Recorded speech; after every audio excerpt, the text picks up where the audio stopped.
Hey guys, I just spent the past weekend struggling, tortured through playing Chrono Odyssey so that you won't have to. I'm kidding, it wasn't that bad.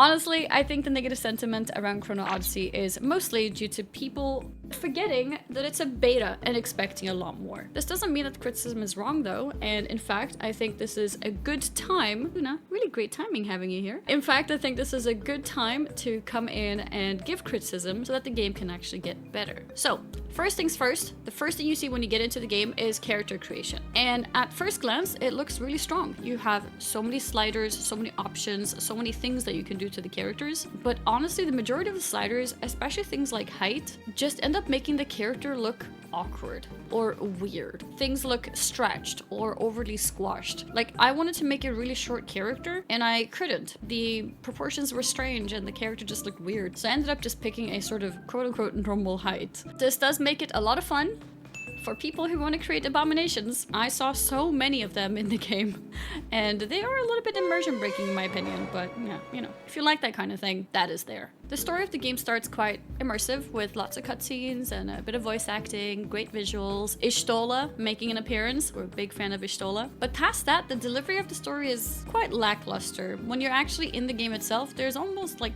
no voice acting. It just feels like generic questing pretty much. On the topic of questing, the early leveling was interesting because I'm not sure if this was intended or if it's a bug, but a lot of the quest markers were missing. So for example, I spent a really long time trying to find a spider as I was looking for spider legs, and I couldn't find them anywhere. And there was no marker for them either.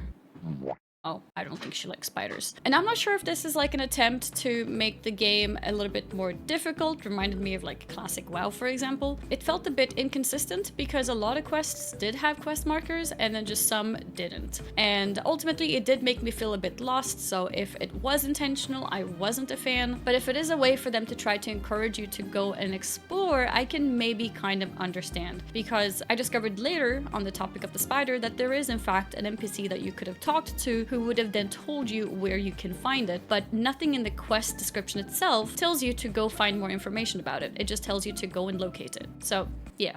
The general game experience is quite buggy and lots of glitches. Kind of expected in the beta, so it's not that crazy or big of a deal, but flying mobs, grass growing in the middle of the air, and also an interesting amount of NPCs who were just sort of stand sleeping or sleep standing. Not sure which, yeah. I think the most annoying bug was probably the interact key. Sometimes I had to press like 5 times before my character would interact with it. And also sometimes I would want to interact with the thing that's right in front of me and the character would turn around and interact with the thing that's behind me. Yeah, so a little bit of frustrations there with bugs, but again, kind of expected in the beta. I don't expect that to make the final build. Another thing which is kind of annoying with the general game and not really a bug and something that I would want the game to actually look into is inviting friends to a party. What I had to do to invite a friend was go into the social menu and like initiate a party. And then after that, I was able to right-click them and invite them. I think that's an unnecessary step. Just allow us to directly invite people as we see them in front of us and don't complicate things. Just make it simple. One other thing that also bothered me a little bit was the teleportation or the fast travel ability that you use on the different stones. It's a 10-second cast, which feels a little bit excessive because you get the 10 seconds of waiting for the cast time and then you also get hit by a little loading screen. It just feels like unnecessary long time to simply fast travel. Maybe bring it down to like 5 seconds or even 3, I think would feel a lot better. Lighting was a huge issue in the game, and again, maybe it's okay for a beta, but really the lighting was pretty horrible. It was really bright and blinding in some areas, and then other areas were so dark I couldn't see anything. I think I got lots of examples on stream as well when I was playing this, showing this, and the contrast was simply terrible from like light and dark, and no matter how much I played with the settings, it was impossible to fix. Another thing about the lighting, which isn't about how light or dark things are, is that some areas felt very washed out, so not a great look. I also noticed in some areas of the game where I would stand still, just simply moving my camera would change the lighting around me, which also felt a bit weird. I don't think that's like a design direction or anything, so it's not like I'm questioning their intentions. I'm sure this is just a beta thing, but just wanted to put it out there that the lighting was probably one of the worst things in the game right now. Professions in the game felt pretty good with the little time that I had on it. It was nice that I was able to progress on all of my professions. Oh, I just realized I talked so much about the game and I never mentioned the similarity to New World.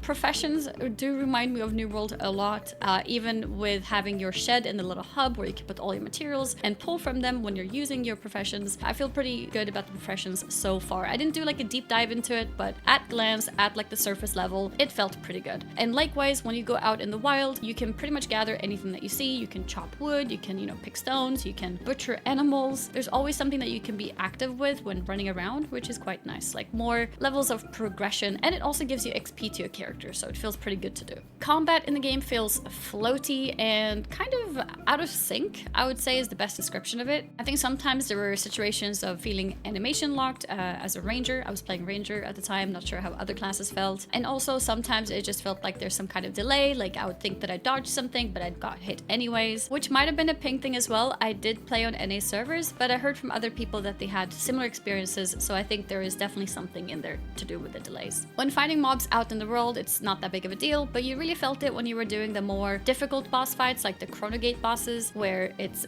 a bit of like Souls-like fighting, and then your dodges became really important, and that's when you could really feel it. That together with the animation locks as well, because sometimes I would do an ability which takes a little bit extra time, and then I'm just like locked into it, and it doesn't feel good that I can't, cancel that easily and dodge away. Also on the topic of like fighting and things like that, I was in a dungeon and we pulled a mob, and we pulled it apparently a little bit too far, so it ended up evading. I really don't think mobs should evade inside a dungeon. I mean, maybe bosses, but definitely not mobs, because there's like a limited amount of space that you can pull them anyways. And especially in this example where I didn't feel like we ran that far, I really don't think they should evade that way. It felt a bit broken. Speaking of the PvE content in general, I would definitely say that the Chrono Gate bosses was my favorite content. They really reminded me of challenging Souls-like fights, and I'm a big fan of Souls games, so for me, that was definitely the most fun I had in the game. I realized that not everybody wants Souls-likes in their MMOs, so this is definitely just a personal take, but yeah. I also discovered there was quite a few other kinds of challenges that you can take part in, especially solo. Things like puzzles reminded me of like Zelda dungeons, and also a bunch of platforming, which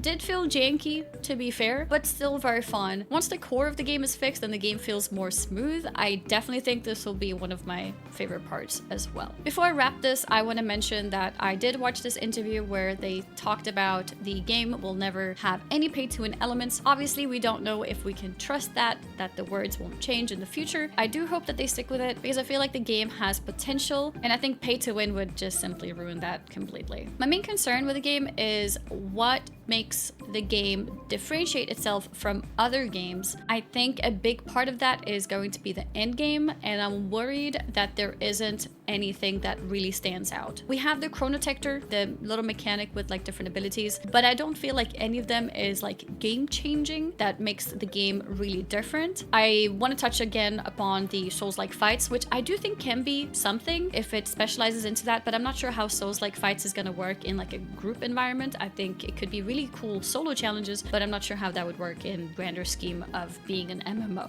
I'm curious to see where the rest of the direction of the game will go. I do think it has a good skeleton. Hopefully they put it together nicely and fix all the issues that we see so far, but also add a unique flavor to the game that makes it stand out and not just be another MMO that came out in 2025. I don't normally make thoughts videos because I'm not very good at organizing my thoughts. I did my best here to try and cover a bunch of different topics. I did consider dividing the video into like, here are the pros, here are the cons. Maybe I should have done that, but I decided to go with just like one topic at a time. Hopefully you guys enjoyed, and hopefully this was informative in one way or another. And yeah, if you have any questions or anything like that that I could maybe answer in the future, let me know in the comments, and hopefully I didn't forget to mention anything. Yeah, thank you guys for watching, and hopefully I'll see you in the next one. Bye!